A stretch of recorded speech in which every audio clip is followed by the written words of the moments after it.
দেশের মানুষ আগামী বছরই একটি রাজনৈতিক সরকার দেখতে যাচ্ছে বলে জানিয়েছে পরিকল্পনা ও অর্থ উপদেষ্টা অধ্যাপক ডক্টর ওয়াহিদুদ্দিন মাহমুদ। শনিবার সকালে রাজধানীর একটি হোটেলে বাংলাদেশের উন্নয়ন গবেষণা প্রতিষ্ঠানের উদ্যোগে আয়োজিত এবিসিডি সম্মেলনের প্রথম সেশনে অংশ নিয়ে তিনি একথা বলেন।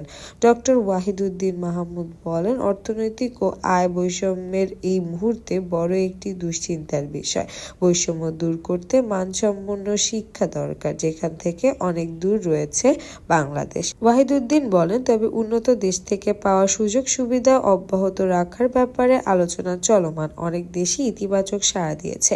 এ সময় মধ্যম আয়ের ফাঁদ থেকে বাঁচতে বিনিয়োগ ও কর্মসংস্থান সৃষ্টিতে বেশি মনোযোগ দেওয়ার পরামর্শ দেন বিশ্বব্যাংকের মুখ্য অর্থনীতিবিদ ইন্দরমিত এসকিল। আর এই কর্মযজ্ঞে যেন উদ্যোক্তা তৈরি হয় ও প্রযুক্তি ব্যবহার বাড়ে, সেদিকে বিশেষ নজর দেওয়ার তাগিদ দিয়েছে সংস্থাটি।